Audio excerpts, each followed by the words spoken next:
Now, when you enter the town, you hear this strange noise. What is it? Someone flipping pancakes? A girl screaming with a badly digitised voice? No! It's Holmcruise's bomber squadron, dropping bombs! Our heroes are powerless as they spin around out of control. The bombs pelting them mercilessly. Now imagine if your hometown got attacked by a squadron of bombs. In fact, imagine if you got hit by a massive barrage of bombs. Do you think you'd just come out just like that, perfectly fine? Notice how the entire town got destroyed, and yet everyone seems to be perfectly fine.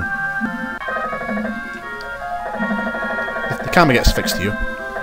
When you talk to the townspeople, you've found out there's a mysterious person living in the back of the town. So obviously it's the Aquitalian, so we have to find him.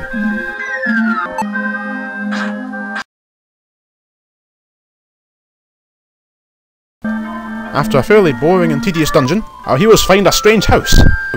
And in this house, well, it's the Aquitalian, presumably. No, this is the old Aquitalian.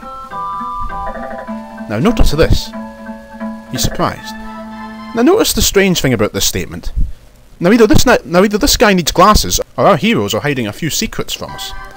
But anyway, and apparently all of them are the spitting image of their father. He goes on about, you know, he gives them a run-through of all their fathers and the descriptions of them, because they were all Aquitalians too, you see, for some reason. I don't know what they did, because Holmcruise wasn't around back then. Anyway, all the fathers are dead except him. He's the father of that little boy in the bed there. And the boy apparently is a Prosperous Wiseman, because actually, although they're all called Aquitalians, there are only 4 Aquitalians, the final one must be a Prosperous Wiseman. I don't know what that means, but wait.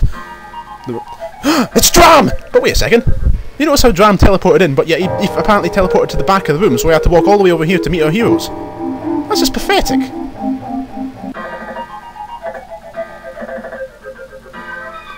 He decides to make them all meet their doom, but the guy heroically tells you to leave everything and run. But watch this. Do they look like they're leaving and running to you? They're just standing there! Run away, you idiots! Now this is one of the weirdest statements in the entire game. Huh?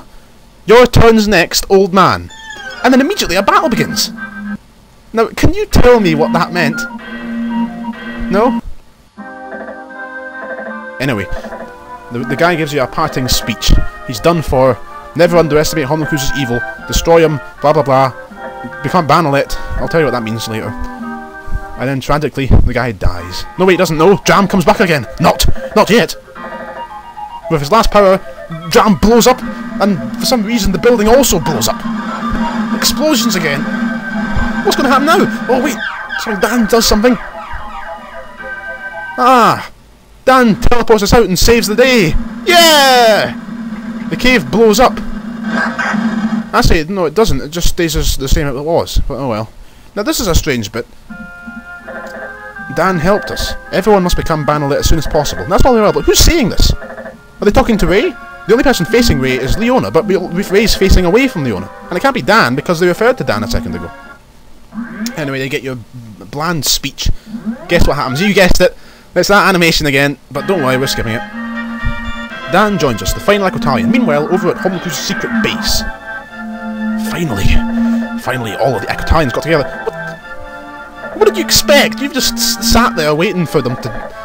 If all 3 of you had ganged up on them by now, they'd all be dead. Now this is a new introduction to a new villain. Jaguar.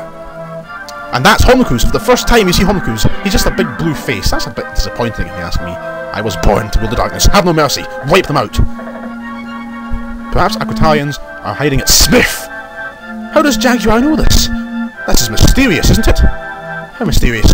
Holmcruise naturally sends his bomber squadron to take care of the town. He could have done this at the start of the game. There you go, you see the bombers for the first time. There actually are planes. Can you imagine any other game where a demonic force controls a fleet of bomber squadron? A fleet of bomber planes. It's Holmcruise's bomber! Everyone runs. In perfect synchronization, including that sidestep to the left there. Our heroes return to the town. It's been destroyed! Oh no!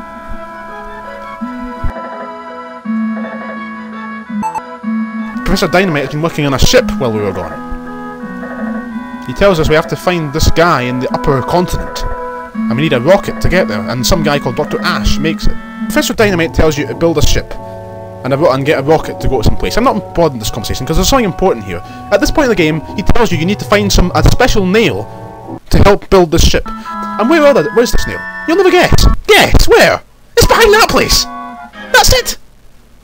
Now that might sound simple. You might think, oh well, you know, it's not so bad. But just think about this for a minute. The puzzle where you had to find Leona wasn't so bad, because at least you knew that she was somewhere in Decatas, and the solution had to be there. But this time, you left with an entire world map! You left with 2 continents where you got to search over and over. Imagine if you, it's all very well. Imagine if you left the town, went into that builder's place, thought, maybe it's here, I'll go talk to the boss inside the building. You just went out of it and then proceeded to search the entire world, spent hours, and never thought that maybe it was behind some little tile that you hadn't been able to walk into previously. This is madness. I don't understand sometimes. Tecmo just has the most confusing logic. It's like they expect you to be able to understand this stuff. It's as if they're operating on a different plane of logic from us. But you know, when I come to think of it, maybe there's an explanation for this. Maybe it's not just Tecmo after all. Maybe they got their ideas from something that happened long, long ago.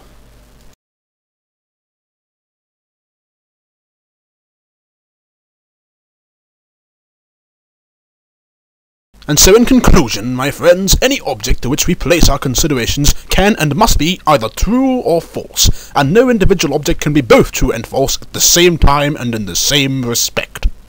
Yes, I agree wholeheartedly. Marvellous, Aristotle. There's no questioning this. I disagree. What? Tecmus? What is the meaning of this? I propose an alternative logic, that an object may be true or false, but also it may be the case that it is true and false, or it may be the case that it is neither true nor false. Tecmus, what the devil are you talking about? This is not logic, this is chaos! No, I disagree with you, Aristotle. You see, I had a vision from the stars, that people will one day be able to control characters, people, on a screen, using some form of object. And I foresaw puzzles in these screen system things, and I propose using my logic as the very foundation for these puzzles. Well, I don't want to know what to make of this plate idea of yours, but I'd say that this logic of yours is an abomination to logic, and I will do all in my power to suppress these stupid ideas of yours. One day, somebody will understand this vision of mine, and they will implement it for themselves. This vision from the stars, this secret of the stars.